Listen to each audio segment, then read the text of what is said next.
Hey, this is Girish. I'm back with one more interesting guest who is from way down Australia. And Australia seems to be a very interesting place for SaaS based business. Atlassian leading the pack. There are so many companies, and we will talk more on that. And his name is Owen.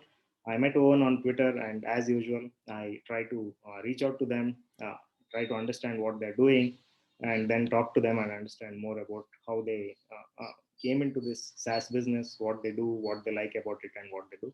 Owen has a very interesting profile who also buys SaaS companies and also builds and takes it ahead to the growth curve. And he also runs his agency, I suppose. So, welcome, Owen. Thanks so much. Thanks for giving your time and Yeah, just give a thanks quick for letting me come about on. where you're from, what you do to our audience. Yeah, great. So I'm from Melbourne, Australia, down in the best part of Australia. I say I run as mentioned, a software agency. So we build a lot of marketplaces, SaaS applications, general kind of internal web apps and whatnot for our clients. And that's kind of where I got a good exposure to SaaS and building them as on the technical side, and then getting more involved in the business and marketing and whatnot side.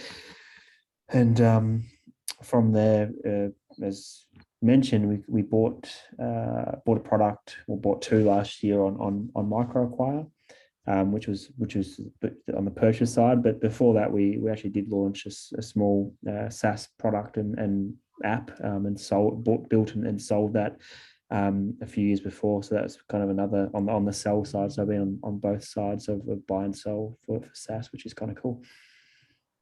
Yep, interesting to know. So my questions would be two parts because you are also a creator founder, then you are also a business person who is trying to grow a business which is already existing. So how do you see in both the shoes every day? I mean, like it might be very interesting for you because you learn here and you implement there, and you learn from the other department and implement when you are a founder creator. So might be an interesting place to be, but it's not as interesting as it seems on your side, right? So how is it? Yeah, I guess like being a technical kind of person, I'm not active on code anymore. My team wouldn't let me. They say I'm a bit too old school with my PHP and writing. But yeah, so I guess I think the question is more about like how everything comes together as when you mentioned as a creator or a bootstrapper or an indie hacker or whatever you want to call yourself. That pretty much every hat is on the owner of the product. So um, with the agency, you're kind of managing a technical team, and your sales process, you kind of maybe secure a couple of projects a year. So it's not so much sales based. And then once you actually start, or our clients start actually operating products and having the user feedback, and then going more into product management of finding out how to grow and scale the product and all the marketing stuff. That for me is pretty exciting. And it's also challenging. It's not as simple as building a feature that um, meets a functional spec. It's a lot more complex than that. Kind of figuring out where to drive, what's driving sign-ups to the business, why people are leaving, why are they churning. So it's pretty complex, but pretty complex, and is as complex as you want to make it, really. But it's probably, for me, that's the exciting part, and the part that's more of the uncharted waters of growth and growing product and getting users and growing the monthly recurring revenue, the all important metric. Okay, so what are your tips or hints or pointers to starters and learners out there? Do you build a page, get an audience, understand customers, and then build the product, or you are a person who knows exactly what to build, or you are like that person who knows a domain really well and niche SaaS businesses? You want to build niche SaaS business, so can you throw some light on that? Yeah, I guess I'll talk in general before going into my experience. I've got the probably two most successful products we've worked on as an agency, and we're fortunately equity holders now in those products. Um, uh, a founder led, so the founders that put in the time that they work in the business full time, so that's really important. But they're also industry experience. So I've seen any issue mentioning here, Trade Track. So Trade Track, trak.com.au. That's a trade business, a SaaS platform built by a tradie. So he came up with the idea. So he knows the industry back to front. He knows the customers. He knows everything about them. He, was the customer. Really powerful kind of connection there. So I really like that when the founder knows. And the other one, they've scaled that up to thousands of Australian businesses using the platform, which is great. So the other one is Locumate, which is a marketplace for connecting pharmacy shift workers or locums. So he's from a technical sales background, the founder, and the co-founder is his wife, so husband-wife team, which is a bit unusual, who is a pharmacist. So they kind of have industry knowledge, sales, and it's worked out really well. In terms of my first, my SaaS buy or build and sell. I had a small business in the photo booth industry, so we rented out photo booths for weddings and events, and we saw that the iPad photo booth was going crazy in that industry.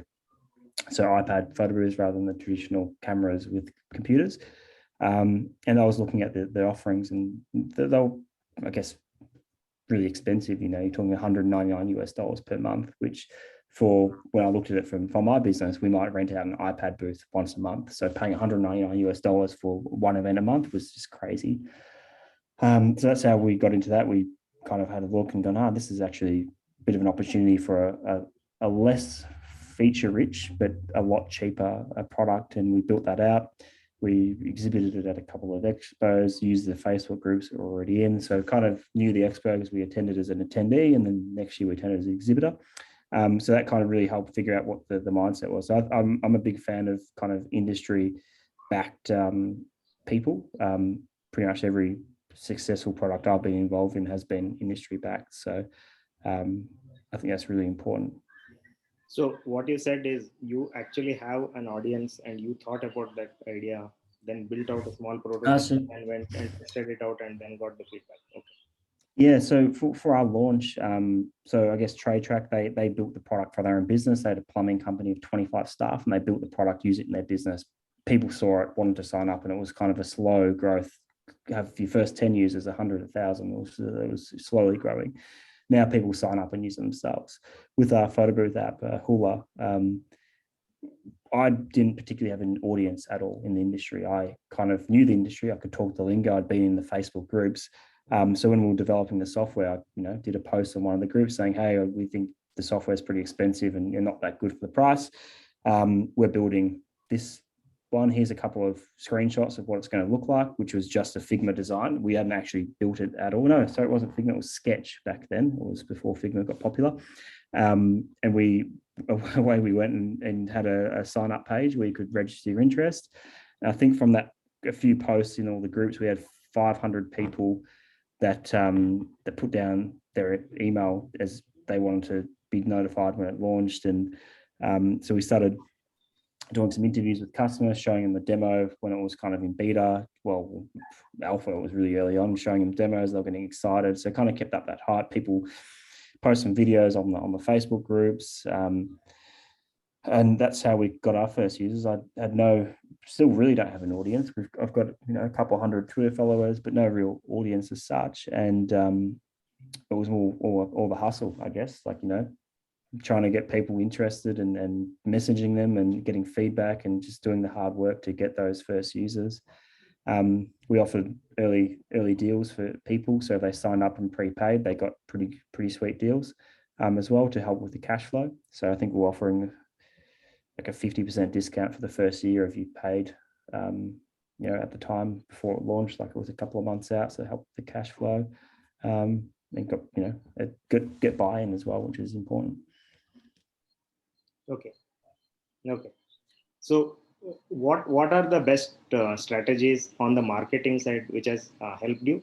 Just tell highlights on that. I know you have touched upon some points in the last question, but yeah, I guess domain, because you are in Australia, you might be reaching customers in different countries. More from that aspect. Yeah, so most for the photo booth product, we had Hula.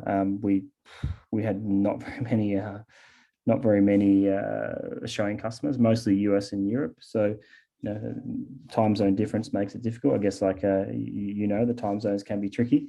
So I guess in terms of some of our what worked well was offline. For actually going to a trade show and speaking to hundreds of people was really powerful. That got us, our user base growing quite quickly. So there is any industry events that are kind of, I guess, if you're a digital marketing product or something, going to digital marketing expos is probably a lot more different. But we're in a small niche industry, photo booth industry. Going to an expo was fantastic. Another one is there were some fairly established competitors in the industry that were expensive, and the features were good, but I don't think it justified a 5x price up or whatnot. So we did a lot of comparison articles and SEO games. So someone typed in SnapPick, they're one of the competitors, I guess. So I'll name them. They're not a competitor anymore. We try and appear for those results. So either SnapPick competitor, alternative to SnapPick, we'd be number one for. And even SnapPick generally, we'd try and rank pretty well for and be in the second page or so. So I think for me that those were the two things that really got us early traction with that product. Was something different, which is offline, which is great. And I think for some industries that can work really well. But as I said, I don't think it will work for everything. And then even the SEO game, so alternatives. So we've got a product we acquired right now, per.social. Social media scheduling tool, and we're trying to grow it. We're doing a lot of different things. We're doing some ads. I think we've got a bit going on Bing ads. We've got a bit of SEO game, social game going on, just basic stuff, nothing too exciting, but nothing has been done before when we really got it. We've been using before the war in invasion, I guess. We were doing a lot of paid promotion in Russia as well, which is, I guess, fairly unusual, using the Yandex ads, which are really cost effective, and got quite a lot of signups. So that was, I guess, a bit of a different thing there. So, and then with now, there's a lot of competitors in our space. So we've got, the big ones, Buffer, Hootsuite, and whatnot. So we're trying the SEO game once again for those ones with the comparisons. And yeah, there's, we had a big revenue hit because of the war, invasion, whatever you want to call it. Probably by our team in Ukraine would definitely call it the latter, and some of our people in Russia would have been the former. But anyway,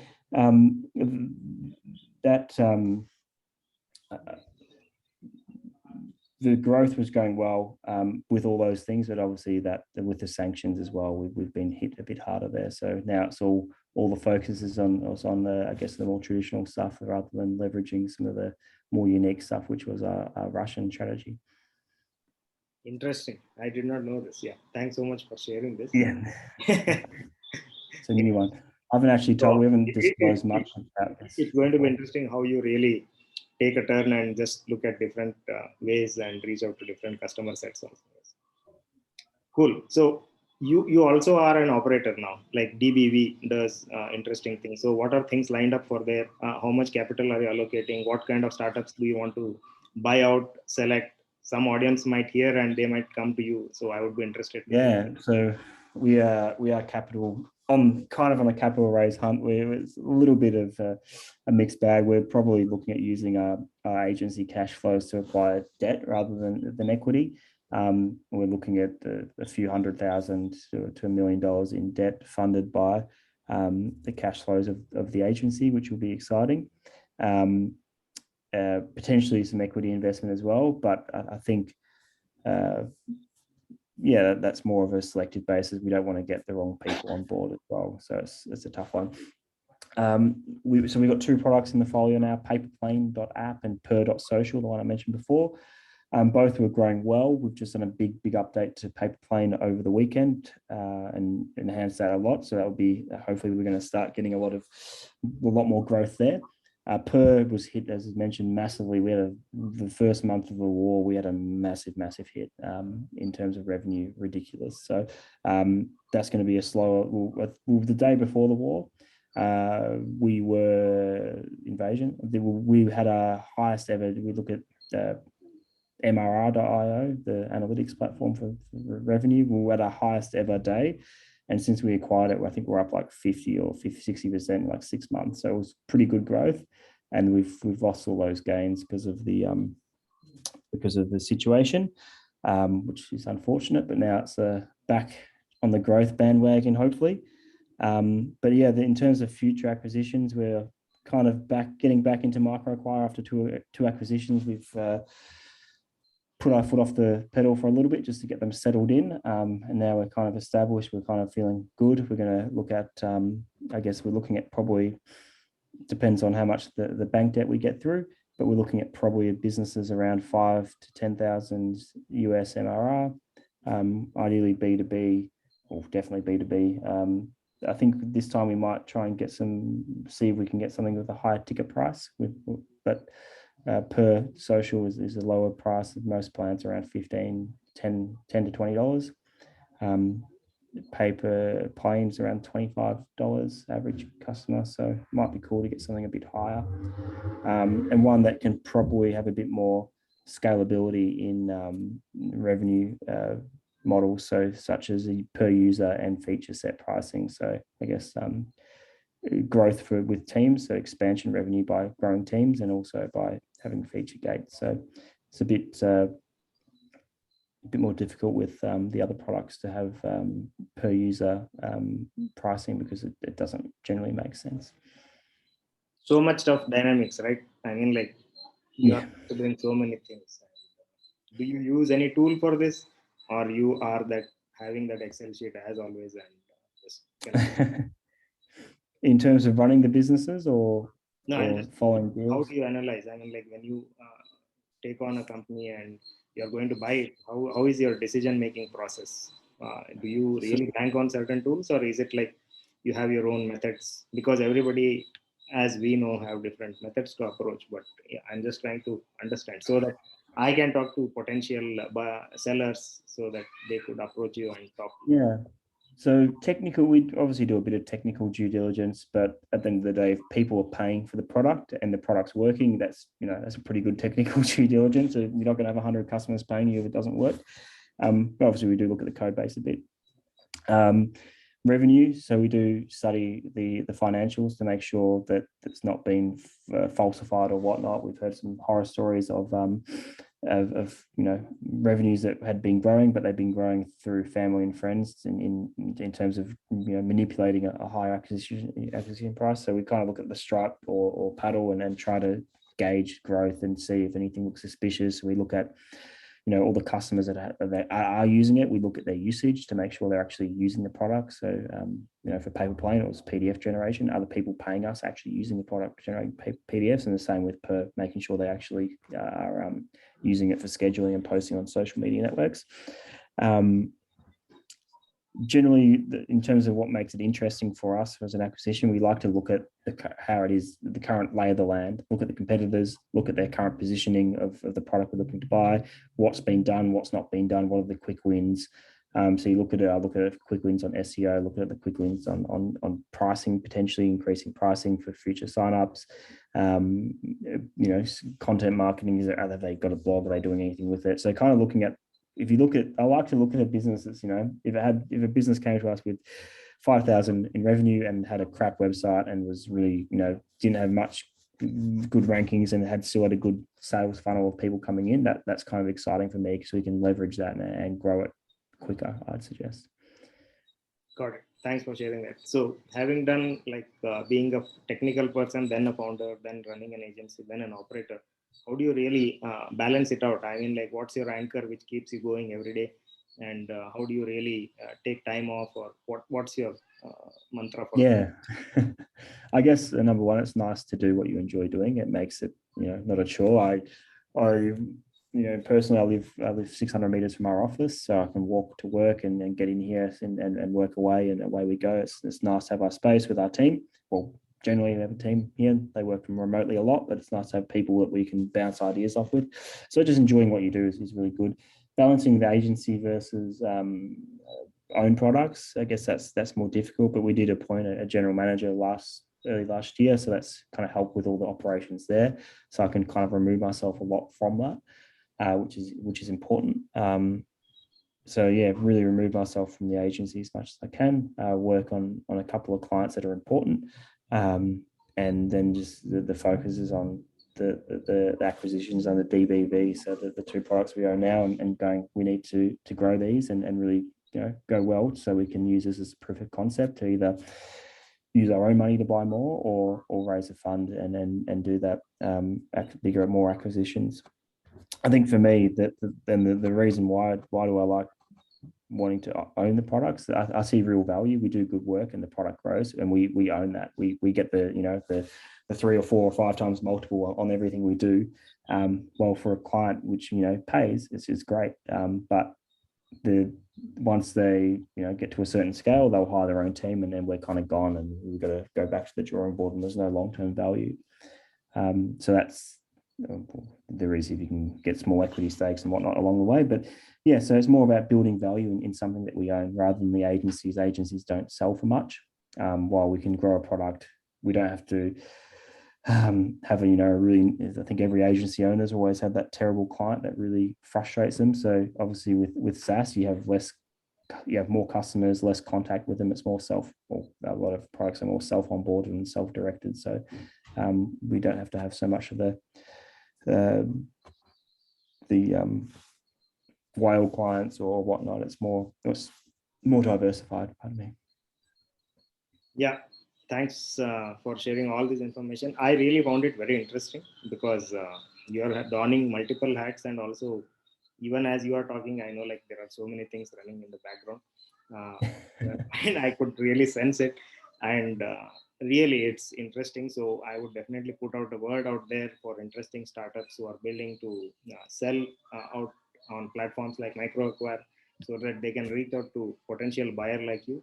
And I hope you see a lot of $1 million exits soon happening to you, and you become more successful. Yeah, that's good stuff. But great to chat, and hopefully I can chat again soon. Yeah, sure. And thanks so much. Thanks a lot. And as we wrap, thanks a lot. And maybe soon we could discuss next year, like what's your positioning and how you progress ahead, and what give an update. Yeah, sure. Hopefully next time we chat, I can have another all-time high of MRR for the businesses and not be impacted by external forces. Yeah, I wish the same, and you be more successful. So until next time, thanks so much. No worries. Thanks, mate. Thank you.